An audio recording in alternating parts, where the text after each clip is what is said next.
Welcome to the introductory class of acids, bases and salts. We use many acids and bases in our everyday lives without knowing that they are actually acids and bases. The chemistry of acids and bases plays an important role in our daily lives. So this class is all about the identification of common acids and bases which are used in our daily lives. Starting our discussion with acids. The word acid has come from the Latin word acea, meaning sour.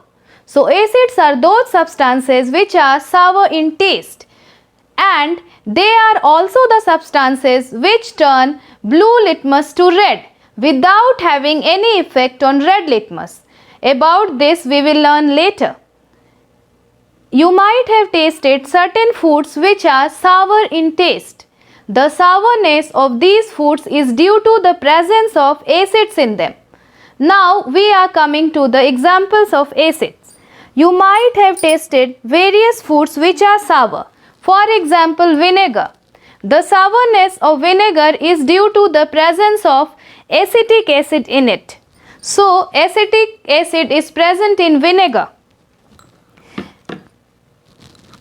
Apple. If you see this apple, it might seem to be little sour, and the sourness of this apple is due to the presence of malic acid. This malic acid provides the acidic nature or sourness to this apple. If you see, you might have liked the taste of citrus fruits like lemon. Yes, the sourness of lemon is due to the presence of citric acid. Citric acid is present in citrus fruits like oranges, lemons, etc. You might have liked the taste of tomato or even the tomato ketchup. This tomato or tomato ketchup contains an acid which is called oxalic acid. Yes, the sourness of tomato is due to the presence of oxalic acid. Who does not like the taste of curd? This curd contains an acid which is called lactic acid. This curd contains an acid called lactic acid, which is produced by a bacteria called lactic acid bacteria. And citrus fruits, as I have already explained, they, apart from the citric acid, contain vitamin C, which is also known as ascorbic acid. Who does not like the tangy flavor of tamarind? Yes, this tamarind. This tamarind contains an acid which is called tartaric acid. Yes, this tartaric acid is present in tamarind, grapes and unripe mangoes. You have learned that proteins are needed for your growth and maintenance of your body. These proteins also contain, or these proteins are made up of an acid which are called amino acids. So these are the acids which are not very harmful to us, and we may taste them or we may touch them or taste them. But apart from these acids, there are certain acids which are very corrosive and can burn our skin, so we cannot even touch them. Those acids called mineral acids include hydrochloric acid, sulfuric acid, nitric acid, etc. You might be familiar that this hydrochloric acid is present in your stomach, which helps to kill bacteria and germs and also helps to activate the pepsin needed to digest the proteins. This sulfuric acid, you might be familiar, is present in the batteries used in cars, and this nitric acid is used in making of fertilizers. So this is about the common examples of acids. Now you might have used the baking soda. This is baking soda which is used in making of cakes or to make fluffy idlis. This baking soda, if you take in your hand, mix with water, you will feel it to be slippery, and if you taste it, it is bitter in taste. Yes, this is a base.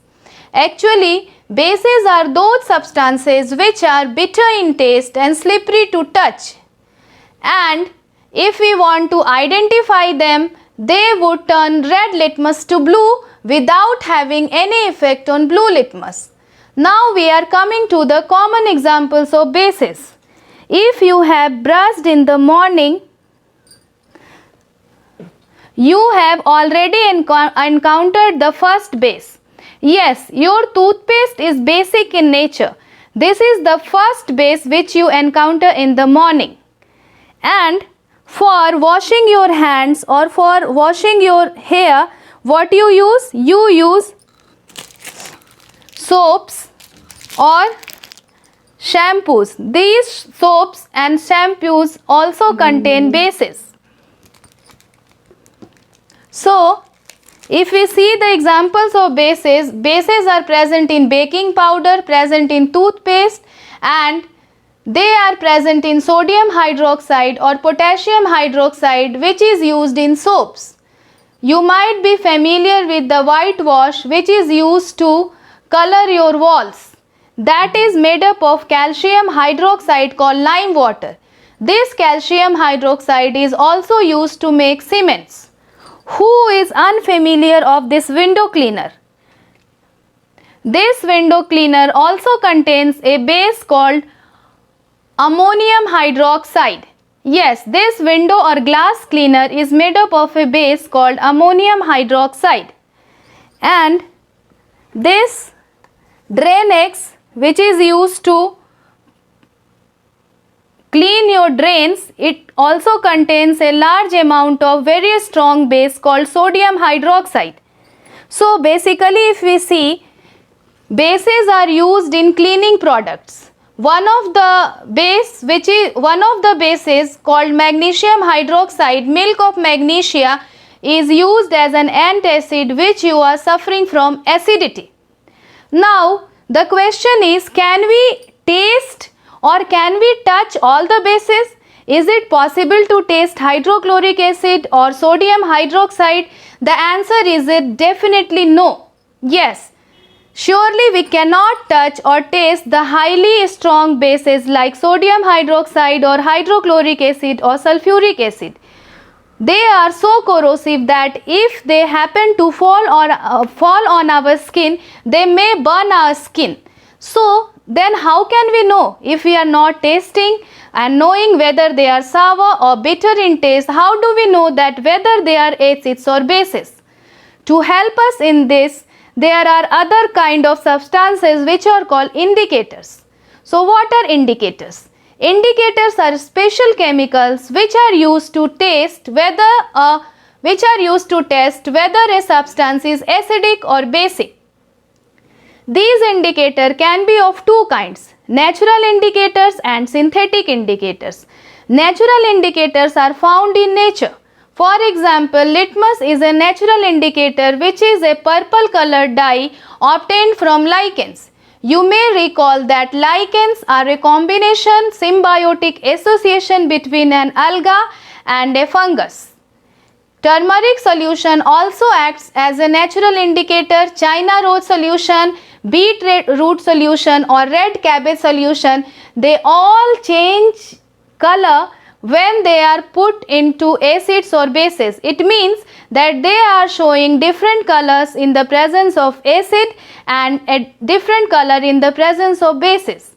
So they are natural indicators. There are certain indicators which are made in laboratories, and those indicators like methyl orange and phenolphthalein are called synthetic indicators. And these indicators are the indicators which change color in the presence of acids or bases. I have already told about litmus paper. Litmus paper is such an indicator which changes from blue color to red color in the presence of acids. And red litmus changes to blue color in the presence of a base. Coming to litmus, which is a natural indicator. Now coming to methyl orange. Methyl orange turn acidic solutions to red and basic solutions to yellow. If we talk about phenolphthalein, it is a colorless indicator which has no effect on acids but basic solutions are turned into pink color in the presence of phenolphthalein. We can also extract China rose solution, which acts as an indicator. In the presence of China rose solution, which is a solution extracted from China rose flower, in the presence of this indicator, the acidic solution changes to pink and basic solution changes to green. In the next class, we will see how these indicators work.